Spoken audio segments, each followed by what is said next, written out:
남에게 대접을 받고자 하는 대로 너희도 남을 대접하라. 이러한 제목으로 같이 은혜를 나누겠습니다. 마태복음 7장 12절. 그러므로 무엇이든지 남에게 대접을 받고자 하는 대로 너희도 남을 대접하라. 이것이 율법이요 선지자니라. 예수님의 제자로서 우리는 서로 사랑하라고 부르심을 받았습니다. 요한복음 13장 34절에 새 계명을 너에게 주노니 서로 사랑하라. 내가 너희를 사랑한 것 같이 너희도 서로 사랑하라. 이것은 다른 사람을 깊이 이해하고 다른 사람의 죄를 용서하고 다른 사람의 약점을 참는 것입니다. 이러한 방법으로 서로 사랑하게 될 때 우리는 사랑하고 건강한 교회 공동체, 또는 사회 공동체를 이룩할 수 있습니다. 마태복음 7장 1절에 비판을 받지 아니하려거든 비판하지 말라. 사회 질서를 세우고 유지하려면 우리는 법과 재판이 필요합니다. 우리의 사법제도는 하나님으로부터 나왔습니다. 로마서 13장 1절에 각 사람은 위에 있는 권세들이 굴복하라. 권세는 하나님께로 나지 않음이 없나니 모든 권세는 하나님의 정하신 바라.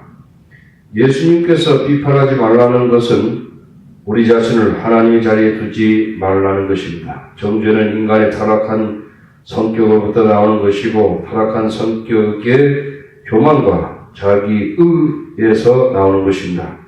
타락한 성격은 사랑과 이해의 부족으로부터 오는 것입니다.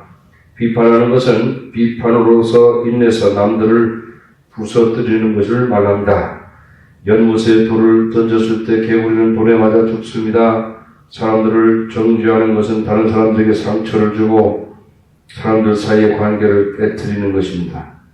비판하는 것은 사람들 마음에 쓴 뿌리를 심는 것이고 복수의 정신을 조성하는 것입니다. 쓴 뿌리가 우리 마음에 있을 때 우리는 성장할 수 없습니다. 쓴 뿌리는 우리의 영과 인격을 파괴합니다. 쓴 뿌리는 우리의 가족뿐 아니라 공동체까지 파괴하게 됩니다. 예수님 왜 우리가 남을 비판하지 말아야 할 이유를 설명하고 계십니다. 예수님은 너희도 비판을 받을까 함이라고 말씀하고 있습니다. 우리는 예수님의 제자로서 다른 사람들의 장점을 보는 안목을 가져야 하며 남에게 용기를 주고 남을 세워주는 말을 해야 합니다. 사실상 우리는 모든 면에서 죄인들입니다.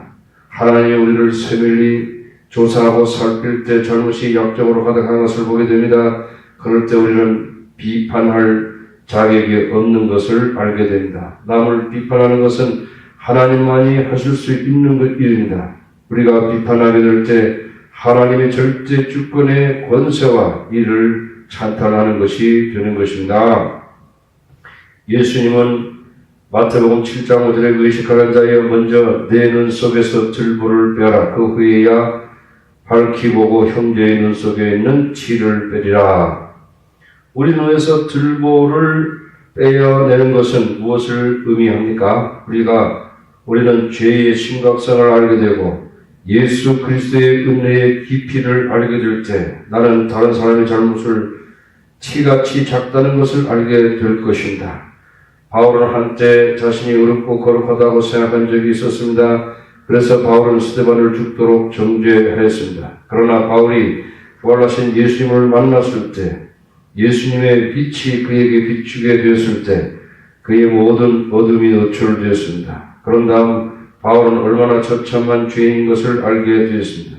예수님께서 그에게 대해서 동정적이고 오래 참으시는 구주이시며 주시라는 것을 깨닫게 되었습니다. 바울은 디모데전서 1장 13절에 내가 전에는 회방자여 핍박자여 포행자였으나 도리어 긍휼을 입은 것은 내가 믿지 아니할 때 알지 못하고 행하였음이라. 바울은 디모데전서 1장 15절에 이보다 모든 사람이 받을 만한 이 말이여 그리스도 예수께서 죄인을 구원하시려고 세상에 임하셨다 하였도다. 죄인 중에 내가 괴순이라. 바울이 이와 같이 겸손할 때 다른 사람들을 보는 방법이 달라졌습니다. 바울은 다른 사람들에 대해서 오래 참고 동정적이고 이해하는 목자가 되었습니다. 파니 크로스피는 눈이 아팠을 때 부주의한 의사가 돌팔이 의사가 자기 눈을 잘못 치료해서 눈을 완전히 멀게 만들어버렸습니다. 그러나 파니 크로스피는 하나님의 절대 주권으로 알고 찬송과 가사를 많이 쓴 것을 우리가 알고 있습니다. 복음과 하나님 말씀은 매우 귀중합니다. 그리스도인으로서 우리는 남을 돕기를 원합니다. 남을 돕고 섬기는 일은 의미 있는 일이고 상받을 일입니다. 그래서 모든 사람은 남을 돕기를 원합니다.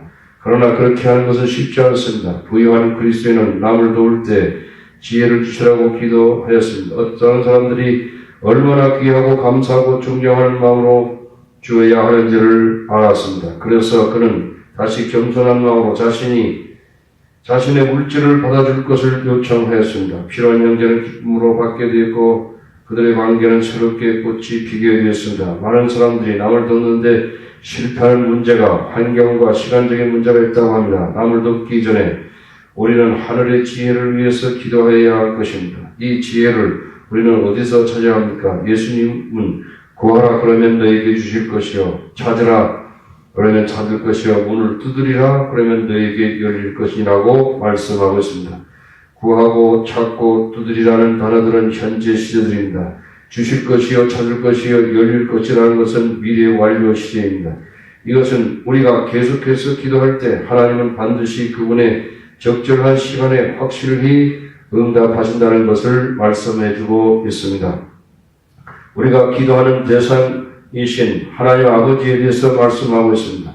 우리의 기도는 하나님과의 관계를 갖지 아니한 이방인의 횡설수설하며 기도하는 것과 다릅니다. 그러나 우리의 기도는 하나님과의 친근한 사랑의 관계를 표현하는 것입니다. 기도할 때 하나님이 누구신지를 아는 것이 필요합니다. 예수님은 땅에 있는 아버지가 비유해서 하늘에 계신 하나님 아버지를 가르쳐 주셨습니다. 배고픈 아들이 샌드위치를 달라고 아버지에게 말할 때 돌을 줄 사람이 어디 있겠습니까? 생선을 달라고 하면 아들에게 뱀을 줄 아버지가 어디 있겠습니까? 아버지가 악한 사람이라도 좋은 것으로 자식에게 줄 줄 알거든 하늘에 계신 아버지께서 기도하는 자에게 좋은 것으로 주시지 아니하겠냐고 말씀하고 있습니다. 하늘에 계신 아버지께서는 우리의 기도를 들으시고 응답할 준비를 항상 하고 계십니다. 하늘에 계신 아버지께서는 좋으신 분이십니다. 하늘에 계신 아버지는 좋은 것을 주시기를 원하고 계십니다.